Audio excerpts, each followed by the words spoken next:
o diretor do Senai no Paraná, Marcos Seco, é o nosso convidado hoje aqui no programa Paraná Business.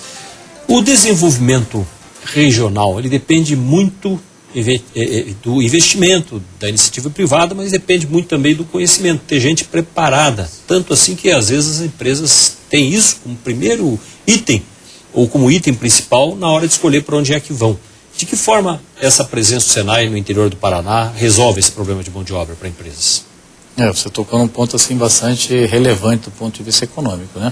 Então, na década de 90, olhando do estado do Paraná, a gente teve uma concentração grande, né, naquele movimento da expansão da região metropolitana. Isso levou a uma concentração atualmente de praticamente 60% do PIB está concentrado aqui na região. Está havendo uma expansão para o interior, né? A gente enxergando hoje assim o momento muito forte na região, no eixo Ponta Grossa, né? Então, e tanto que o movimento do Paraná Competitivo, ele procura criar estímulos para que você busque cidades, núcleos regionais. Até fazendo um estudo de logística, percebendo, por exemplo, em tese, qual seria o prejuízo de uma empresa, do ponto de vista logístico, de estar posicionada numa determinada região e equilibrar esse em tese, desequilíbrio. O movimento nosso é o quê? Aproximar a necessidade específica, né? Então, muitas vezes, apesar daquele número grande de matrículas, você vai surgir demandas, uma determinada empresa se instala numa determinada região. Eu não tenho todos os cursos em todas as regiões, então eu preciso ter um tempo de adaptação. E mais que isso, né, uma estratégia de migração regional. Então é muito importante, por isso aí as agências de desenvolvimento regional são muito importantes, para elas percebam o foco de cada micro-região, meso-região, de maneira que a gente faça investimentos nessa linha. Então, quando eu falei nos institutos de tecnologia, eles justamente, você deve ter percebido pelos posicionamentos dos municípios, a gente fez estratégico enxergando as principais vocações regionais, né? Então, a partir dali, você dá uma resposta à necessidade da indústria local. A vocação regional que já existe naquela região é prioritária, então, no momento que o Senai começa a fazer a sua programação de cursos? Sem dúvida. A essência da indústria, né, eu brinco, a siderurgia, então naturalmente está passando pela questão da metalmecânica. Então sempre que você chega com o Senai, o primeiro foco é a área da metalmecânica. Por quê? Porque um jovem que é formado na metalmecânica, ele pode trabalhar na indústria, ele pode trabalhar num shopping, na manutenção, ele pode trabalhar num banco, ele pode... Por quê? Porque a manutenção, a mecânica, ele é transversal aos processos. E aí, então, normalmente, toda a escola do Senai tem uma oficina da área da metalmecânica. E depois você casa com isso as demandas mais efetivas da localidade. Então, se você pega lá em Cianorte, você tem um foco forte na parte de vestuário. Por exemplo, você pega Londrina, tem um foco forte na área de alimentação, e assim por diante, né? Então, você enxerga as áreas. Hoje nós temos lá, no exemplo de Londrina mesmo, um polo de TI muito forte. Então, a gente vocacionou como um instituto de tecnologia. Essa é a leitura que é feita, né? O Pronatec, que trabalha com o acesso ao ensino e ao emprego, programa do governo federal, ele está ligado com o trabalho do Senai? Sem dúvida. O Senai é um dos executores do Pronatec, né? Todos os serviços nacionais de aprendizagem, né, como o Senac, o próprio Instituto Federal, são executores do projeto. Os demandantes são os ministérios e, claro, rebatendo isso para os estados, as secretarias, né? Mais centradamente a Secretaria da Educação, a Secretaria do Trabalho e a Secretaria da Ação Social. Então, porque os três públicos prioritários do Pronatec são justamente os jovens que estão no ensino médio, estão vinculados à Secretaria da Educação, as pessoas, os trabalhadores que estão no seguro-desemprego, vinculados à Secretaria do Trabalho, né? E o pessoal do Bolsa Família, que está mais vinculadamente à Secretaria de Ação Social. A iniciação profissional, o primeiro passo para o jovem, esse é o principal, os números mostram isso, é o mais procurado.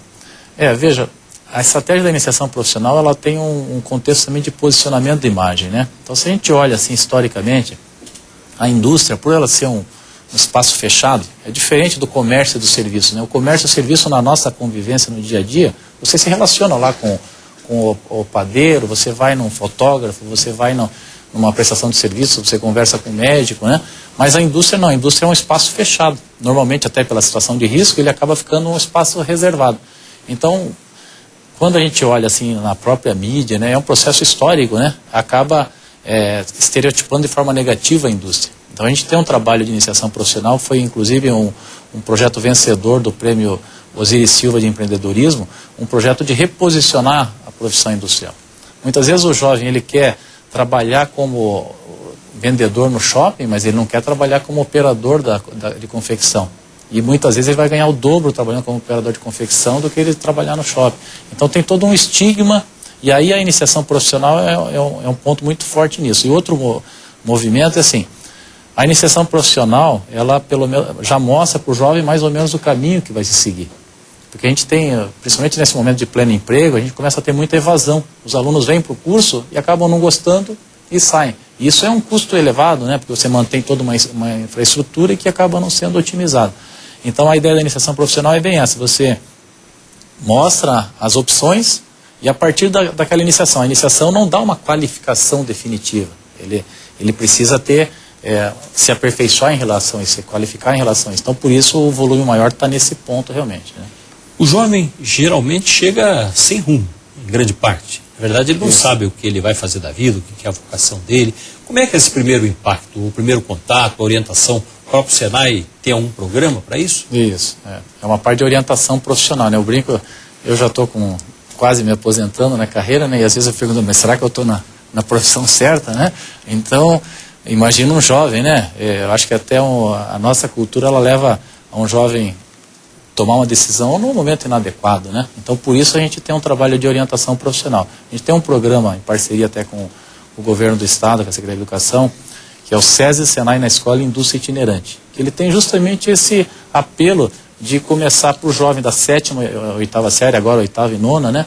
Ele perceber que existe um mundo da indústria, né? E a partir da percepção do mundo da indústria, ele verificar que ele tem condição de, a partir de um programa inicial, ele pode se qualificar, buscar um curso técnico, buscar uma faculdade, né? E há muitas pessoas que, nós temos uma cultura assim, que é muito enciclopedista, né? Que você tem que buscar sempre a universidade. Nós sabemos que não necessariamente isso é o caminho. Você pega culturas como a germânica, por exemplo, a grande maioria não tem um foco na universidade, tem um foco no mestrado, que é uma prática, né? Então, hoje no Brasil a gente estimula muito isso, mostrar que você tem um perfil técnico, você tem um nível de empregabilidade altíssimo, muitas vezes maior do que alguém que já está graduado na universidade. Você que estudou na antiga Escola Técnica Federal, depois Cefet, conhece a realidade que nós tivemos? Sim. Até os anos 70, de muito empenho do governo federal de estimular curso técnico, isso. Até porque muita gente não poderia depois fazer a universidade, já teria um encaminhamento profissional importante com essa educação no 2º grau técnica. E depois isso foi, parece que abandonado por muito tempo.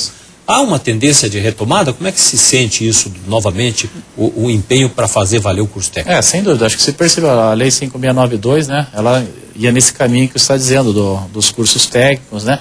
Só que, vamos dizer, naquela época, né? Nós que estudamos lá no Cefet, né? Eram muito poucas matrículas perto da necessidade do país.